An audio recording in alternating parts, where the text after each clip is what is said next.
I just make things that I would make for no money for Mm-hmm. people.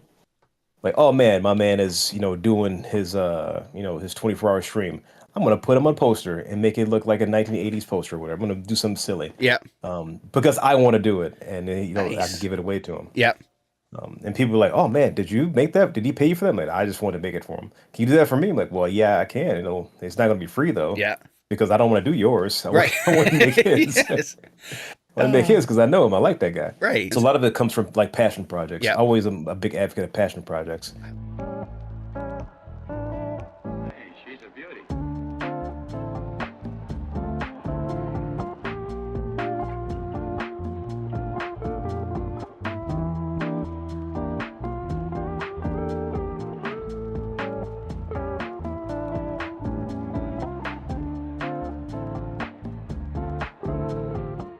Welcome to Tardux, a podcast for content creators to come on and share their stories, experiences, and advice. And today I'm super excited. I have Young Khan. Welcome. Hello, thank you. Yeah, thank you for coming on. And the way we start the pod is with three random questions. So are you ready? Oh yeah, I'm All right, prepped. here we go. Favorite movie? Dune, 84. Ah, old school. Nice. All right, if you can sit with anybody past or present to have a cup of coffee, who you picking? Kim Jung-gi, All who just right. passed away. And last thing, you're heading out to your favorite place to eat. What are you eating? Oh man, my favorite place is closed down. It was a hibachi place. Where they flip the shrimp into your mouth at the end. Nice. Awesome. All right. So welcome to the pod. And let's start with young Khan. Who were you before you discovered streaming and content creation? Oh, before I started doing streaming, um, I was a bartender, and before that, I taught high school phys ed. Oh, So I no did that way. for a couple of years. Yeah. Oh, that's cool. And now which came first, streaming or being the artist?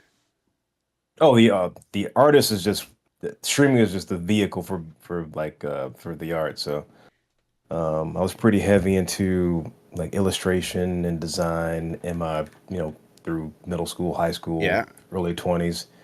And there was like a decade off, and then I came back around the age of 34 Okay. to like uh I couldn't really like I was getting over a disease, Yeah. so I couldn't really do anything outside of like use my hands. Yeah. So Oh, I shoot. got into illustration again. And now you're all self-taught? Oh yeah, yeah. For the most part, I mean, you learn from watching other people. So Right. and also there's imitation, and then you like kind of learn and kind of Yeah. go off on your own path. But Oh, lots of YouTube videos, yeah. talk with other artists. But the most like formal education I got was like maybe one art class in like community college, Yeah. and I went to like Kent State for graphic design, but that only lasted like a semester. Which I'm glad I got out of actually. That was a little bit of a nightmare. Oh, and now, right now, what are the creative services you offer? Well, mainly I do a lot of design work, so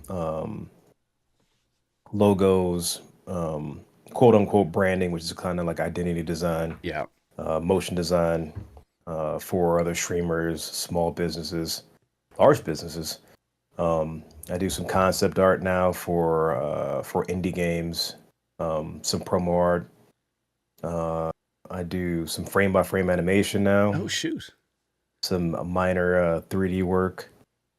Uh, but I started doing this whole business started with me making Twitch emotes. Oh, no way. So that was how I ended up quitting my bartending job, Yeah. which is making emotes. Oh, And shoot. I was making like, I don't know, 10, 15 a day, um, every day. And I was like, man, I make more money here than I do, coming into work. Right. Work driving an hour, well, driving 30, 45 minutes to work. So, Oh, shoot. And now, what kicked it off? Like, where did you all of a sudden, you created some emotes, threw them out there, and somebody said, "Hey, these are great. Can I, pay you to create some?" um, so after I got sick and then I came back to like making illustration again or trying at it again. I was making Destiny fan arts because Destiny had just came out and I was really into the game. Yeah. And I was making just I started making a profile picture of somebody like, oh man, that's a nice profile picture. Have you ever made Twitch emotes? And I was like, what is a Twitch? I have no idea what that is. Yeah. And I was like, oh yeah, sure, I'll try to make some. And that was about 8 years ago now, Holy cow. and that was about probably 7 or 8 thousand emotes ago. So Holy crap. I've made more emotes than anybody will ever use. And now, as an artist, what medium do you like to create your content in? Do you do, physical drawing, hand drawing as well, or is it all just digital? Oh, just digital. Yeah. Um, I haven't actually drawn on paper and probably since before in my early 20s. Yeah. I had to actually hand scan things in. Right. Uh, and that's when I was using like Photoshop, 3.5. Yeah. Oh, shoot. And now I saw or I heard that you originally were doing your drawings on a trackpad. Yeah. I had got a refurb laptop, and I downloaded like, Photoshop, Yeah. and I was kind of just drawing everything with the pen tool in Photoshop, which is like you kind of click, you drag a line, and you kind Yeah. of tweak the line a little bit.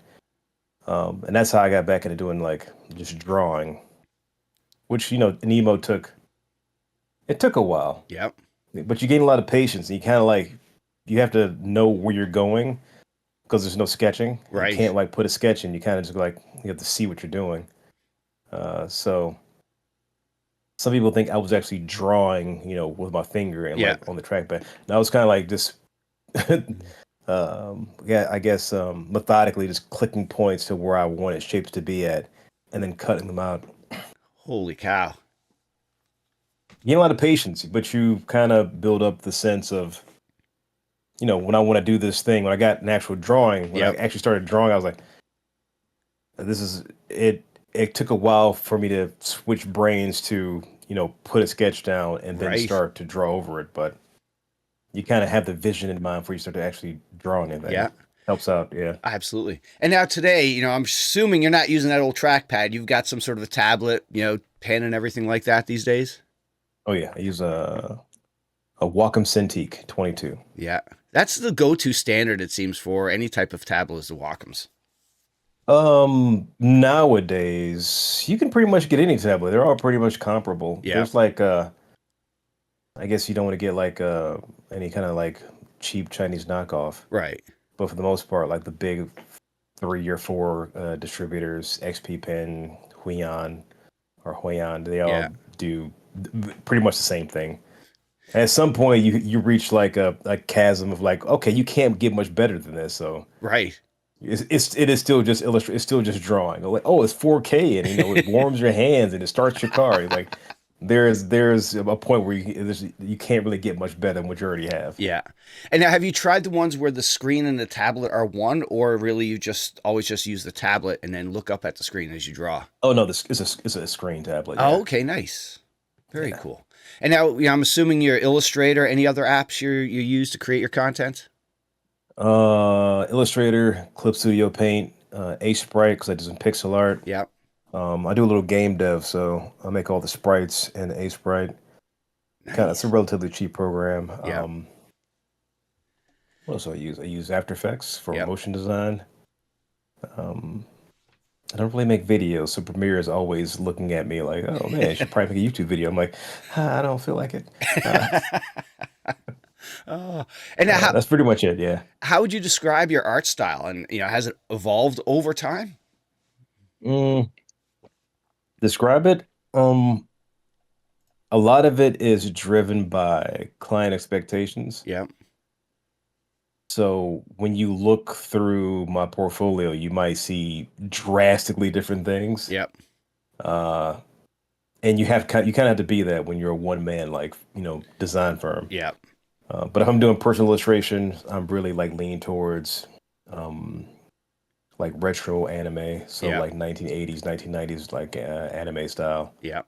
which I kind of got into like in the past 4.5 years or so. Nice. And do you have any time to just draw for fun these days, or is it really all just, work? Oh, I draw for fun every day. Oh, If I nice. don't draw for fun every day, then nothing else will get made. Yeah. It kind of staves off the burnout. You need to be a little bit self-indulgent as a creative. Yeah. Because if you just do work, work, work, you'll just hate everything. You'll sit down in front of the thing you work with, Yep. and you won't create with it. So it's like I can't think of a good analog would be, but It's like a streamer who yeah. plays one game and Oh, they yeah, hate the that's a game. perfect one. Yeah, Nobody wants to yeah. watch that. You're not going to be happy, and it'll come across. You've been farming to make this one video I need to get 100 kills with this gun. You're like, oh man, this is a nightmare. I got to make 80 of these videos. Yep, absolutely. And now, over time, is there a certain specific piece that you created that is like your favorite, or do you have pieces that you just sort of are your own private, like you don't share with other people? I post pretty much everything I do. I don't really draw anything that I haven't shared. Yeah. Um, yeah, nothing I can think of that All I've right. drawn that I haven't shared. I put all my silly ideas out there Yeah. and for the world to either laugh at or make fun All of right. or enjoy. So no. All right. And now, when it comes to, any advice you have for other people, any artists out there that are thinking about doing it, because everybody sort of gets those. You get hammered with DMs. Hey, I can do emotes. I can do your launch page, things like that. Any advice for them? Um, I guess the best advice if you want to do this for a living, which is becoming increasingly more difficult. Um, I would always say, make things that are, prescient, that are things that are a little bit more kind of hit the algorithm Yeah. and are on time to get more eyes on what you do. But a lot of it is a lot of footwork. Yeah. And when I mean footwork, I mean harass people in their DMs because that turns people off. Right. You can slide into my DMs. I'm gonna be very rude. Hey, I see you have a logo. I think your logo sucks. I think I could do it better. Um, That ain't working. always a bad play. Always a bad play. Yeah. A lot of it comes from passion. Though, if you just make stuff, Mm-hmm. um, eventually people will come and check it out. I'm like, man, do you do this? Can I get this service from you? Which is how this whole business started. Is like, oh man, I like making Destiny fan art. Yeah. Can you do my profile picture? I'm like, yeah, I guess I can. I can try to do that. Yeah. And that spins in other things. Every skill I've learned basically has come in. Can you make this? And I'm like, not yet, but I can find out. We can try it. Right. I can get you a discounted rate. Yeah. Yeah. I've had a couple of editors on, and they talk about, for them, their advice was, just offer it out free for some people just to get your, some background, some experience, and then see where it goes from there. Um, I'm always wary of free work Yeah. or giving away work for free. Because it kind of breeds the what do you call it? Um, you start doing work for a certain price with a certain individual. Say it's not even free. Yeah. Say you're doing work for $10. Yeah. But that's not sustainable. And you start doing the work for you like, oh, I'm sorry, I started charging 25.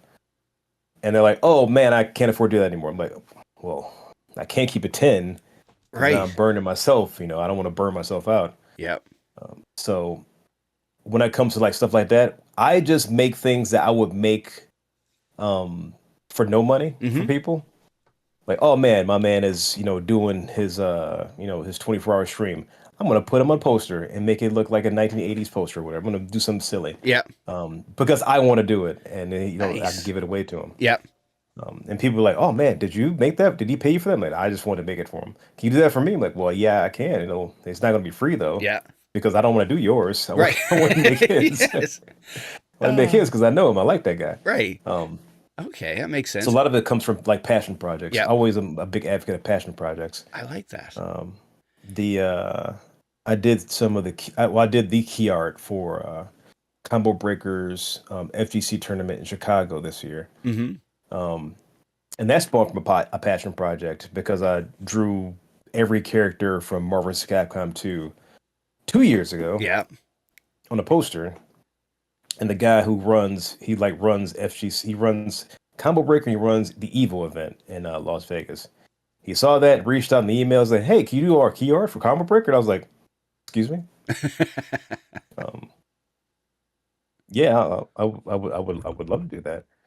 And a lot of it comes from just things I would do for no money. Yeah. It ends up generating, substantial amounts of income. Yeah. And that leads into my next question. How does one figure out what their value is? Because I've had a bunch of, streamers on who say, know your value. So when the brands do come, you're not, underselling yourself. Well, value, I would say, and this has to do with a lot of people like who work in industry. Yeah. Um, when it comes to thinking about what you do creatively, no one really values their own creativity because they do it. When it comes to you making a thing, you feel like it's not that valuable because you're the one who produced it. Like, oh, I did this. I took an hour or two to do this. I Right. wouldn't charge $4,000 for this. But when it comes to working with you're working for a brand or a small business, what does this mean for them as you change the face of their their Yep. business to actually attract, give them the air of authenticity, or give them a look of heritage, or give them you're putting clothes on businesses, you're putting Yep. clothes on on brands, and you're giving them the air of official quality. Mm-hmm. That is going to be substantially higher than the thing you made for yourself because of the nature of their business. Yeah. So that's going to be kind of important when you're looking at the actual value. When you're talking about how much you should charge people, that's going to change from person to person, business to business, Right. and the amount of work you do. But some people, as I've been doing this, going on my 8th year, going on my 8th year, is that people who are in this business or were in this business typically don't last very long because they only charge enough to barely keep the lights on, Yep. and then their businesses kind of go under after a year or two. Yep. I know lots of amazing designers, and they just all kind of just fade away. Yep. Not all, but a good majority of them kind of fade away because of they were only charging X amount of dollars, Right. and they were burning themselves out. And I want to raise my rates, and they raised their rates, but they didn't do it soon enough, or they tried to do it so drastically that Yep. you've broken your machine. You've Yep. tilted the pinball machine. So Yeah. Or they're taking, 300 hours to do something that only nets them like, $50 or something along those lines.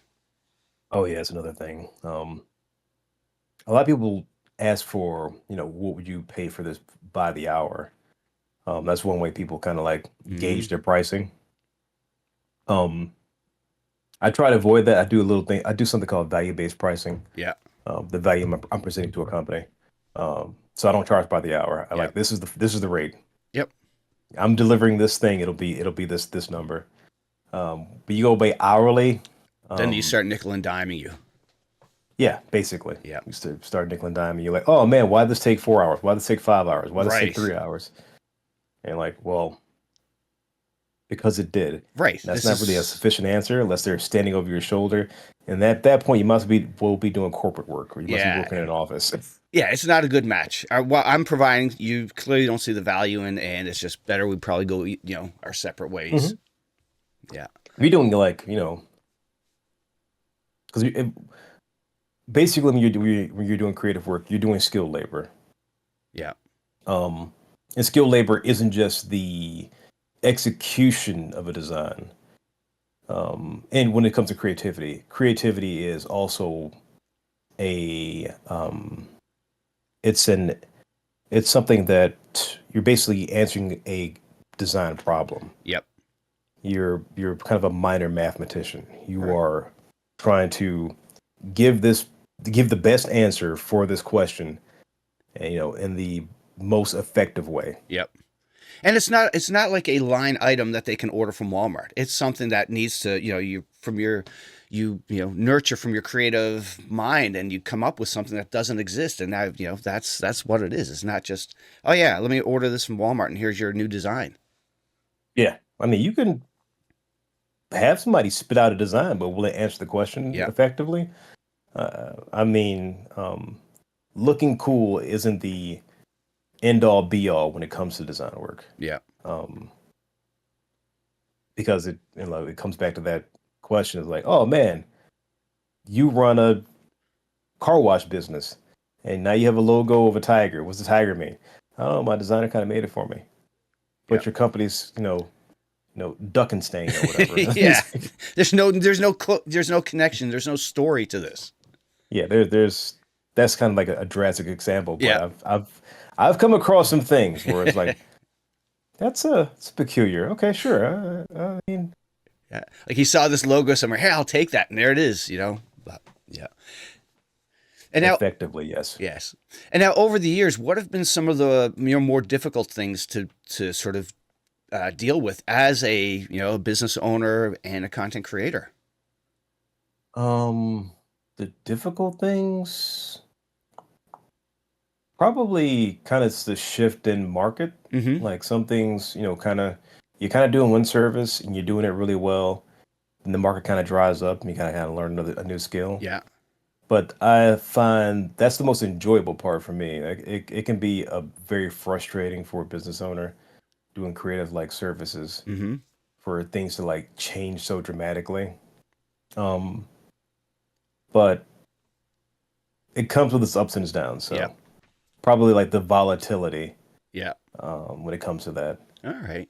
And now I love getting artists and creators' opinions on AI, because AI, you type in something, you get something back, but it's not the heart and soul of what an artist brings to a piece of paper, a painting, or a digital creation. What's your thoughts on, where AI is today? I know this is the worst it's ever going to be.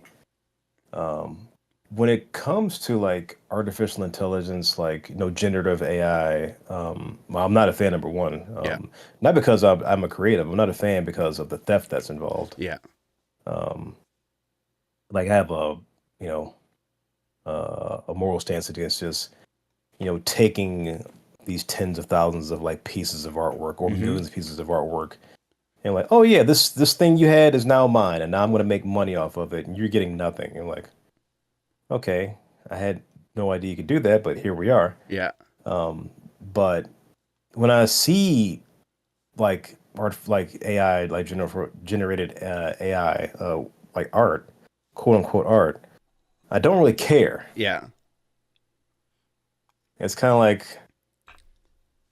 I don't. There's no attachment to like for me to look at it and be interested in it because it's not really saying anything. Right. Because it doesn't.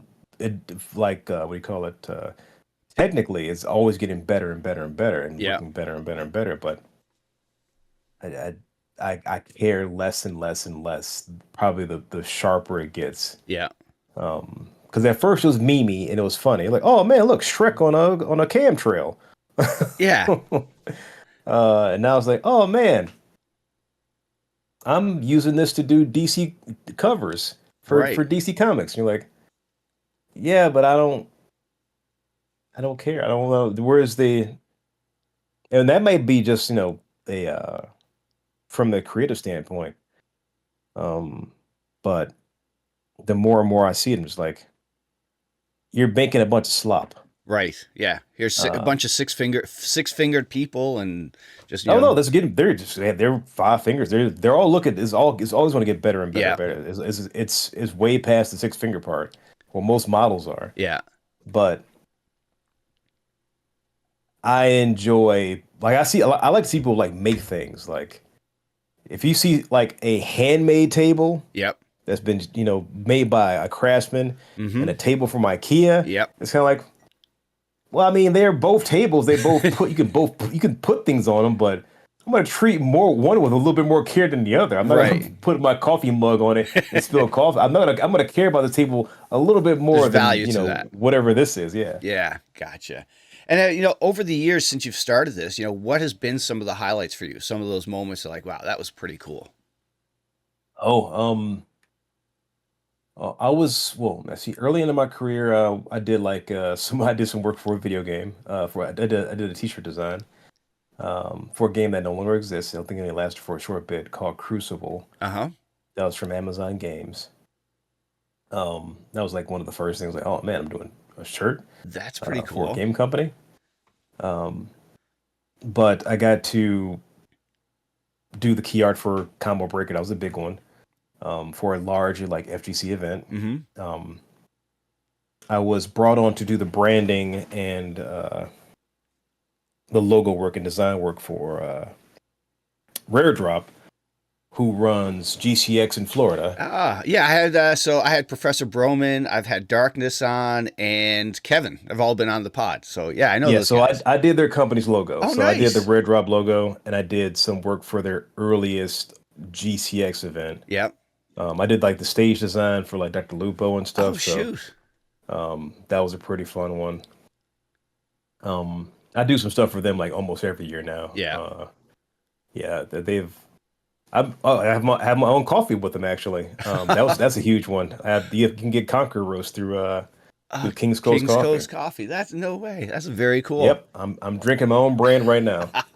That's awesome. Oh man. That's a really big one. Yep. Oh, shoot. Um, and basically every day when I get to see people like wear my clothes Mm-hmm. that I make, and they post about it, that never gets old. Yep. So seeing people actually wear designs out, or they'll DM me like, "I'm in Texas." Now this I was at the store and I stopped a guy who had your shirt on. I was like, "That's bizarre. I don't know where you stopped that man, but thanks for telling me." Oh. And now, these days, if you run across your old friends that knew you as a phys ed teacher, now they're seeing you as the artist. They're like, wow, I did not know you were, you had that creative aspect of it to you. Do you come across that at all? No, because I never leave the house. Oh, okay. Uh, one of my students did contact me, and he's in his 30s now. Oh Yeah. my God, he's in his late 20s, early 30s. I'm turning into dust here. No, I think, And he how old are reached you? out. I'm 42. All right. So you're still a puppy. I got 10 years on you. Yeah, it's just bizarre seeing somebody that I taught at a high school. Yeah. He reached out. Oh yeah, I'm high up at the post office in Atlanta. And he reached out through email. It's like, and I was like, I'm buying a bunch of stuff from your store, and he buys like $300 worth of like Yeah. stuff, and you send it down to him like, oh man, that's insanity. That is absolutely. And now let's talk gaming. When did gaming start for you? Oh, probably before NES. So, Like Atari probably 2600 Atari. days? Yeah. Yeah, Oh, man. Atari. Like what's was it? Pitfall? Probably Yeah. Pitfall. Activision's Pitfall way back then. Yeah. And over the years, what have been some of the more memorable games or ones that stick out for you? Phew. So probably Zelda 2 and Mario 2. Yeah. I think about those games a lot. I actually modeled some of the enemies in the game I'm working on from the enemies in Zelda 2 because they were so annoying. And I was trying to try to get that into the game. Yeah. But Mortal Kombat was a big one when Yeah. it first dropped. I remember playing that for the first time at my local go-kart place in Detroit. That's where I'm from, Detroit, Michigan. Oh, okay.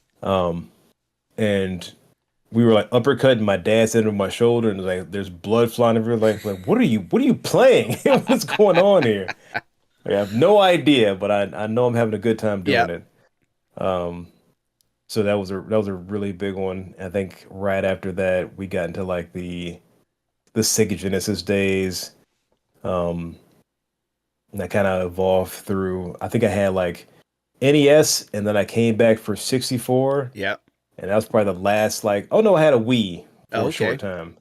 My ex got a Wii, and I think the only thing I played on there was like Raving Rabbits or something. But ever since then, it's been like PlayStation. I moved the Xbox. Yeah.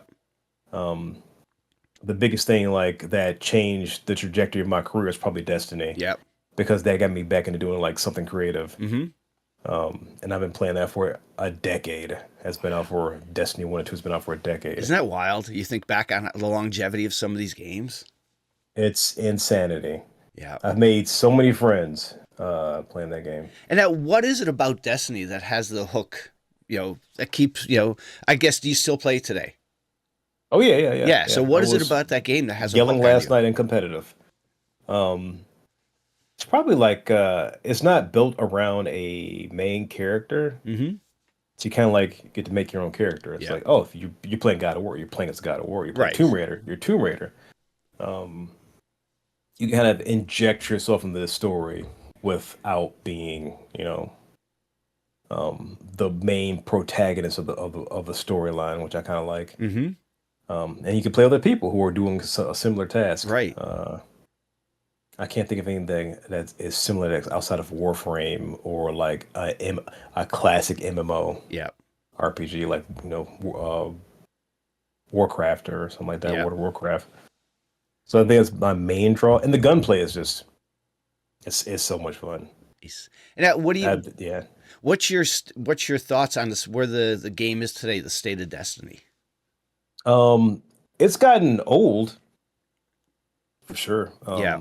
Player base has been falling off, but the last bit of story was really good. Yeah. They released for the final shape. Um, I think everything it just runs its course, Yeah. and unless they do something else, I'm fine playing the game the way it is. It's fine. You have fun with it. I have fun with it. Yep. Like I don't complain too much about it because you like me is like, oh man, the frame rate, the video, the graphics. I don't care. I play games on a CRT, about Yeah. this big. I don't care. I don't care what it Right. looks like. Is it fun or not? Yep. Exactly. Um, And yeah, that's lost on, I think, a lot of this generation is, we growing up with the NES or Atari 2600, we had, playing like hockey or basketball. We had a square. That was the ball, but it's still a lot of fun, or tank combat, things like that. It's just, or pitfall. You had a little rectangle guy, but it was a blast to play. yeah. I Yeah. think they'll understand that soon enough. When like, oh man, it's 500 frames a second, and it's 16K. I'm like, Yeah. yeah, but it's not fun. Yep. Exactly. This world is lifeless. Like it Yeah. has no charm. Charm is Yep. you can't really manufacture charm. You have to be passionate to produce charm. Yep. That's so You can true. tell Destiny had that passion in it. And I think that last Black Myth Wukong, I heard that game looked like it was somebody's big passion project. Yeah. Um, I just started playing Silent Hill 2, the remaster, Yep. and at first I was worried, but you can tell the people who were working on it had Mm-hmm. passion for the environments and everything.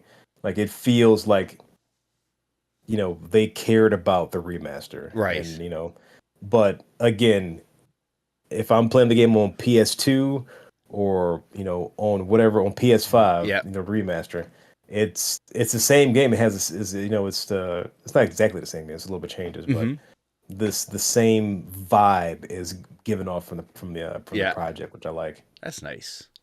And now, when it came to streaming and Twitch, what made you hit that go live button to begin with? Oh man, so I was doing a podcast. It was Destiny Content Creators Radio with Too Loud TX and Aztec Cross.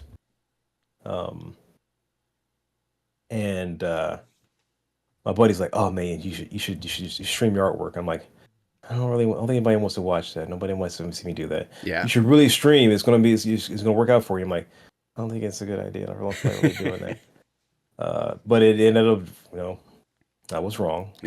Um, I've been streaming for 7 years there. Yeah. Yeah. Wow. And now, so that was what you started was streaming, just you, designing, and creating content. Yeah, the stream has not changed drastically in the 7 years. I Yeah. kind of go live. Before when I was working at the bar, I would get home from bartending around midnight or 1, stream until 4 or Yeah. 5. And I was doing work for some pretty big content creators back then. I think the first one was like Team Solo Mid CSM's. Why am I blanking on his name? But I think I made like 50 emotes or something like that Yeah. over the course of a weekend, and they like dropped off like 1,000 people or something. Like, Holy crap. what are we doing here? This? And now when those people come in, they get dropped in like, what's going on? Do they, have a whole bunch of questions? And did you find Oh a yeah, lot of them come back? sometimes yeah. I Yeah. mean, any given day, I'm probably have like 70 people. Yeah. That's like the average. Um, which in terms of like streaming numbers Hmm. isn't a huge amount of people. Yeah. But if you're, you know, Joe Blow streamer, that's a lot of people. That is. That's a lot of people. Yeah. Um, And now, do you use Twitch as just sort of like a place where you can come and just sort of relax and draw, or do you try to use that as another source of income as well? I don't push for subs or anything. I Yeah. just I do my work live. Yeah. Number one to see the work live. It's kind of like a live like advertisement for the things I do. Yeah. But the main point of it is just not to work alone. Oh, Design nice. work, running your own business alone. It just is. If I was just sitting here in this office for 8 hours, I'm like, Yeah. it would drain the life from me. Yeah. But I get to share that with people. Talk about stuff. Yeah. So it's like being like a little bit of a co-working space for people, which is kind of That's nice. yeah, that's really cool. I never thought of that because like you said, as an artist, you're home doing your stuff. Who are you communicating with, or asking, "Hey, what do you guys think of this?" And just yeah, that's a keep you sane basically. Yeah, these walls get small. They Yeah. get tight real fast. And now so was you got Twitch partner, was that ever a plan or it just sort of happened like, wow, okay, cool, and you just keep rolling? No, it wasn't a plan. Yeah. I think I tried for a while, for like a few months, I think in the first couple years, I'm like, it's whatever, it's Yeah. fine. Um, but a newer streamer, who he had like 4 or 5 thousand people like every day in the stream. Brox, um, was raid every day Oh shoot. for like a few weeks, and like Brox can't keep dropping people off here, man. There's other people you can drop these people off with. This is not a daycare. You can't keep doing this. You can't keep getting away with this. And Oh, basically, he pushed me over the edge to get partnership. oh shoot. So there was no concerted effort after a Yeah. while. Um, Now, do you find your and anxiety or stress goes up when those big raids happen, or they're just there and you just keep rolling with no, it? no, I taught phys ed. I taught high school. It's fun, That is true. and I am tempered. I do not care. And now, speaking of teaching, do would you be able to do that today with this generation of kids, do you think? um, Talking with my buddies who still do education, Yeah. I don't know. I don't think I can. Um, there are like the pandemic set us back. Yeah. Everybody back education wise by at least 5 or 6 years, Oh, and 100% that agree. burnout, it's already killed off like probably 20%, 15, 20% of like your dedicated teaching base. Yeah. But even when I was teaching, it wasn't really. I loved the kids. Man, I loved those kids. It wasn't really them. It was like the worst part of the teaching experience was basically my colleagues Yeah. and parents. Parents, 100% right there. Uh, like, oh man, your kid's not doing so well. Well, yeah, I heard you took his phone. Yeah, we did. We It's did take gym his phone. class. We did because this is a place for education, Yep. and he's making phone calls in class. Yeah. I heard he's not doing that well, but we need to get this phone thing resolved. And at that point, the entire conversation is lost. I'm Right. like, all right, whatever, Yep. No. And then they'll go to the principal or whatever, and it's like, you just can't win. No. I mean, that's not all parents. I'm just Yeah. generally speaking, you're like, hey, you set the priorities for your family. Hmm. I don't have any kids, but I do know this: you set the priorities for your family. Yeah, absolutely. And the other thing I saw you the other day when I was when you were streaming, you were creating a face, and I never thought of like I drew when I was high school and whatnot, but what you were doing with the mirroring of creating the face and making it equal on each side, I thought that was ingenious. Oh, I think well, it was no. looks like you were creating a James Earl Jones character of some sort. Oh yeah, yeah. I was doing a quick paint of Thulsa Doom. Yeah. Yeah, that was so cool. How it was just like, oh shoot, because drawing a round circle is so impossible.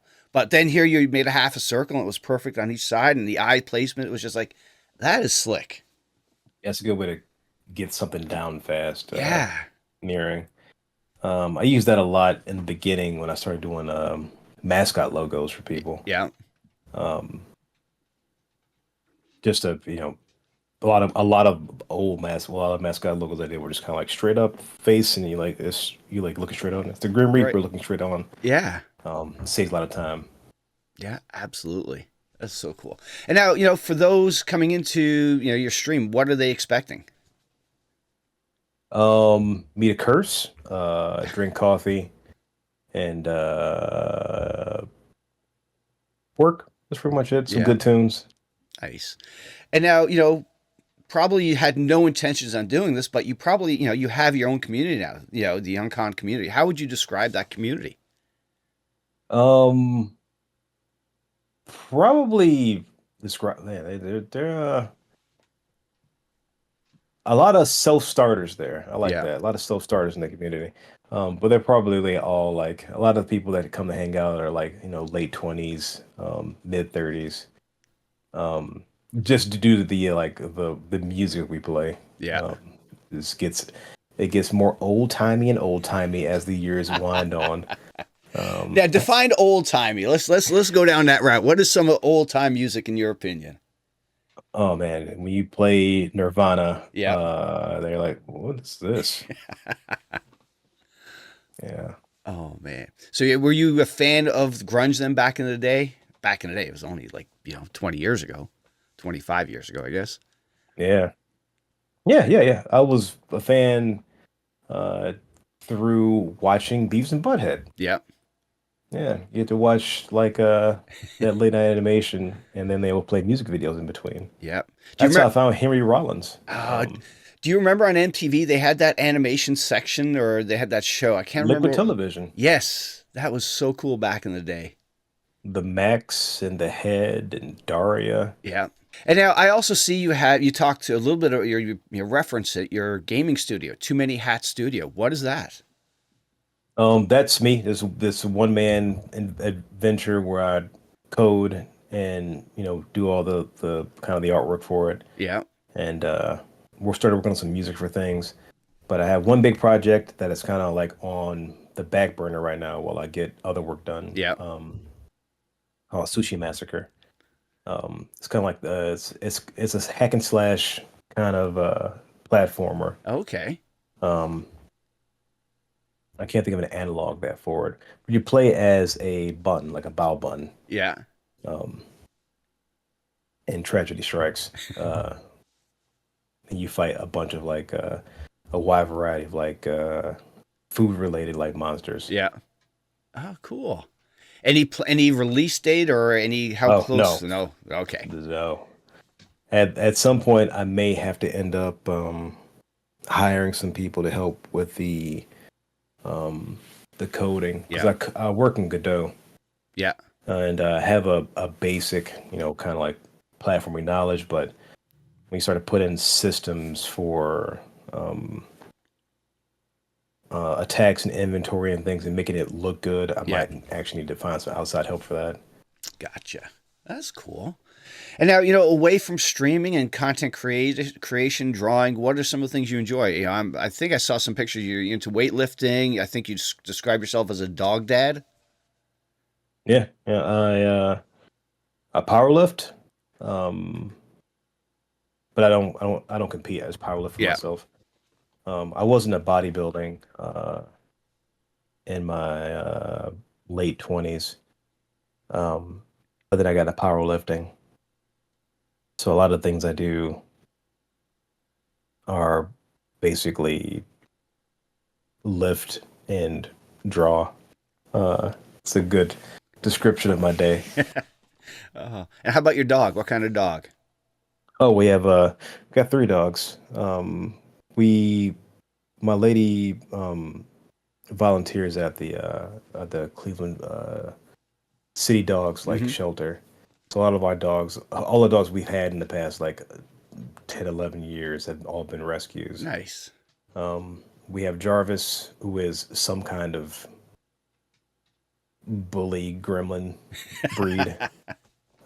It's the first dog I've ever seen that has like the tendencies of an autistic child. Oh my God. Um, Like loud it noises, he is gets spooked and things like that, or if you move a a lamp to the other side of the room, he won't walk in the room. oh If you wow. pick up a broom and move it into a corner, he won't walk past the broom. Yeah. Um, he doesn't like doing things out of order. Yeah. So if you put his food in the crate and he's not sitting, he won't go in the crate. Oh You have to take the shoot. food out and wait for him to sit. Not give him the command to sit. You have to take it out and wait for him to sit, and then put the food in, and then he'll get it because he can't wrap the order of operations has Right, to be in yeah. place. I've never seen a dog like this before. Yeah. It is one of the most bizarre dogs I've seen in my life. Um, and we have Milton, who was an old, old bulldog. Yeah. Um, he he's just old. We got him during the Fourth of July weekend, like 2 years ago, 3 years ago, and because the kennel fills up, so she works Hmm. down there. I'm like, oh yeah, we'll take him in for a weekend, and well, fireworks going off, and he was unconscious. He Oh he did no. not know it. He's so old he couldn't even hear it. So like we'll just keep him. Yeah. And our latest one, um, Norma, we didn't plan on adopting her. We were fostering her, to getting her ready for a new Hmm. home, and she was at an event, an adoption event, and she like nipped a woman's hand, Oh no. and they were like, "Oh yeah, this dog's unadoptable," so they want to put her down. Ah. So you're not putting the, you're not putting the. We've had her for 8 months. You're not putting the dog Right. down. So we had ended up taking her in. So Ah. So now, where can people find you? they can find me on Twitch every night, every 7 days a week, starting around 2 p.m. EST till 8. All And right. then like Friday I go from like 7 to like 2 a.m. We watch movies on Fridays, and then Saturday, Sunday 4 to 9. Um, but I'm on Twitter, Young Khan, Instagram Young Khan, um, my website conartist.org. I think that's pretty much it. All right. Um, I'm pretty easy to get a hold of. Okay. Any plans or projects you're looking forward to this year?